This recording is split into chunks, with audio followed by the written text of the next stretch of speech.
당신은 지금 무엇을 기다리고 있습니까?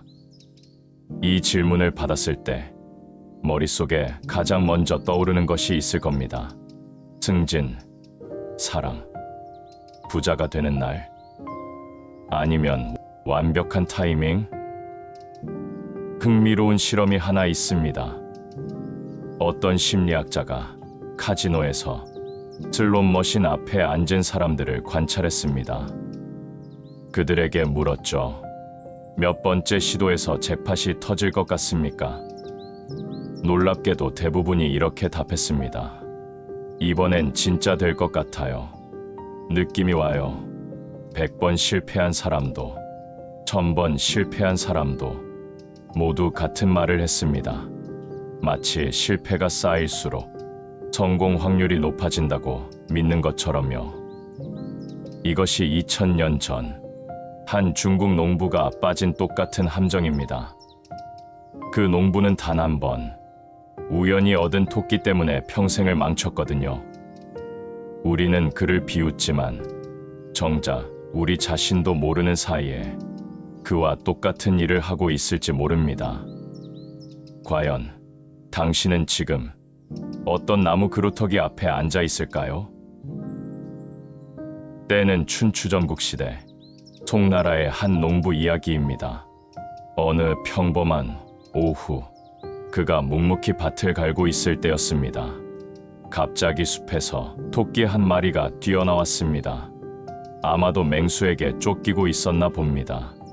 공황 상태에 빠진 토끼는 앞도 보지 못하고 달리다가 그만 나무 그루터기에 머리를 박고 즉사했습니다. 농부는 하늘이 내린 선물이라며 기뻐했죠. 오늘 밤은 토끼탕이다.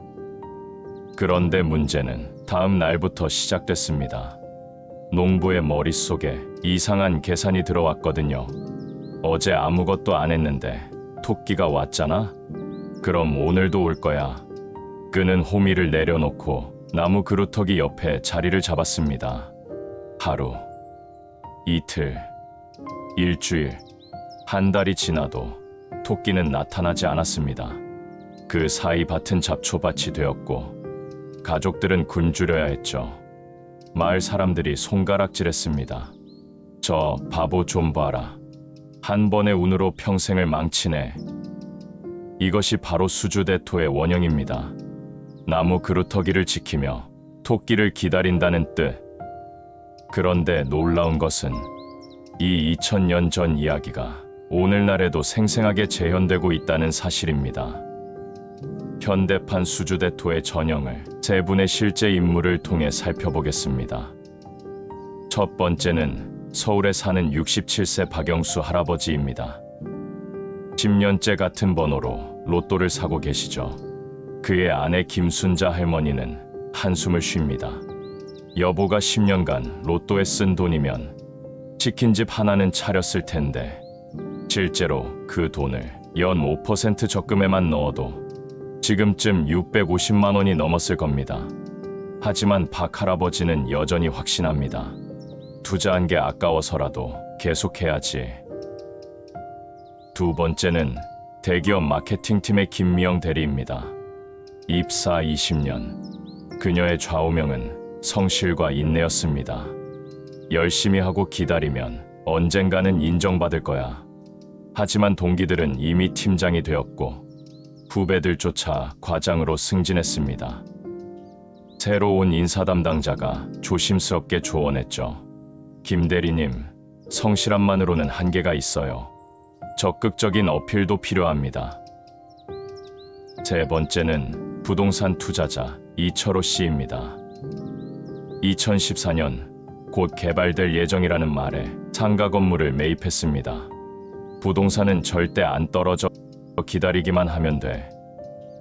하지만 10년이 지난 지금 개발 계획은 백지화됐고 관리비만 월 80만 원씩 나갑니다.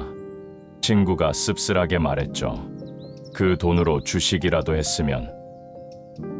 그런데 놀라운 것은 우리 주변에도 수주대토의 함정에서 과감히 탈출한 분들이 계시다는 겁니다. 그들의 이야기를 들어보면 공통점이 하나 있어요. 바로 기다림에서 행동으로의 전환입니다. 부산의 정미경 씨는 5년간 언젠가 창업할 거야라고 말하면서 아이디어만 모았습니다. 노트에는 수십 개의 사업 아이템이 적혀 있었지만 실행은 하지 않았죠. 완벽한 타이밍을 기다리고 있었어요. 그러다 어느 날 깨달았습니다. 완벽한 타이밍은 없구나. 그녀는 작은 온라인 쇼핑몰부터 시작했습니다. 6개월 후 월 매출 500만 원을 달성했죠. 5년 기다린 창업이 시작하니까 6개월 만에 궤도에 올랐어요. 대구의 이상훈 씨는 공무원 시험에 7년째 도전 중이었습니다. 올해야말로 붙을 거야라는 말을 매년 반복했죠. 그런데 작년 갑자기 방향을 틀었습니다. 그동안 공부한 행정학 지식을 살려 세무사 자격증에 도전한 겁니다. 8개월 만에 합격했고 지금은 세무법인에서 연봉 4천만 원으로 근무하고 있어요. 한 우물만 파다가 다른 우물로 옮기니까 금방 물이 나왔어요. 제주도의 강지은 씨는 대기업 입사를 위해 3년간 토익, 자격증, 공모전만 준비했습니다. 대기업 아니면 안 되라는 생각이었죠. 하지만 계속된 불합격에 지쳐 있을 때 제주도의 한 스타트업에서 연락이 왔습니다. 처음엔 망설였지만 용기를 내어 입사했고 1년 만에 팀장으로 승진했습니다. 대기업만 바라보다가 시야를 넓히니까 더 좋은 기회가 보였어요. 그렇다면 우리는 어떻게 수주대토의 굴레에서 벗어날 수 있을까요? 성공한 분들의 경험에서 3가지 핵심을 찾을 수 있습니다. 첫 번째 단계, 냉정한 현실 직시. 자신에게 솔직하게 물어보세요. 나는 지금 무엇을 기다리고 있는가? 그 기다림이 합리적인가? 박 할아버지처럼 구체적인 숫자로 계산해보는 것도 좋습니다. 확률, 투입 비용, 기회 비용까지 말이죠. 두 번째 단계, 기회 비용의 재발견. 현재 기다리는 데 쓰는 시간과 자원으로 다른 일을 하면 어떨까요? 때로는 확실한 것부터 시작하는 게 현명합니다. 김미영 대리처럼 실력을 쌓거나 이철호 씨처럼 기존 자산을 활용하는 방법 말입니다. 세 번째 단계, 다각도 전략 실행. 한 가지에만 의존하지 마세요. 여러 가지를 동시에 시도하면서 위험을 분산하고 기회를 극대화하는 겁니다. 작은 것부터 시작해서 꾸준히 실행하고 점검하는 것이 핵심입니다. 정미경 씨, 이상훈 씨, 강지은 씨 모두 한 가지 중요한 진실을 깨달았습니다. 첫 번째 토끼는 우연이었지만 두 번째 토끼는 선택과 행동으로 만들어야 한다는 것을. 그들이 보여준 공통점은 무엇일까요? 바로 완벽한 타이밍이라는 환상에서 벗어나 지금 이 순간부터 시작했다는 것입니다. 정미경 씨는 완벽한 사업 계획 대신 작은 실행을, 이상훈 씨는 한 우물 대신 새로운 도전을, 강지은 씨는 고집스러운 목표 대신 열린 마음을 선택했습니다. 수주대토가 우리에게 주는 진정한 지혜는 이것입니다. 운에만 의존하지 말고 실력을 키우세요. 한 곳에만 매달리지 말고 다양한 가능성을 탐색하세요. 그리고 과거에 투입한 것에 얽매이지 말고 새로운 방향으로 피벗할 용기를 가지세요. 사실 수주대토는 기다리지 말라는 교훈이 아닙니다. 현명하게 기다리되 동시에 적극적으로 씨앗을 뿌려라는 것이죠. 진정한 성공은 한 그루의 나무 밑에서 토끼만 기다리는 게 아니라 여러 곳에 덫을 놓고 동시에 밭을 일구는 것입니다.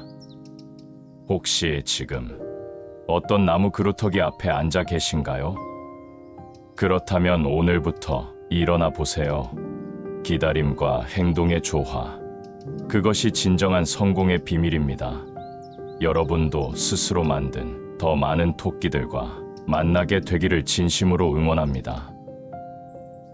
오늘 영상이 도움이 되셨다면 좋아요와 구독 버튼을 눌러주세요. 댓글로 여러분만의 주주대토 탈출 경험도 공유해 주시면 감사하겠습니다. 다음 시간에는 또 다른 재미있는 사자성어로 우리 삶에 도움이 되는 지혜를 전해드리겠습니다. 여러분의 아름다운 길을 응원합니다.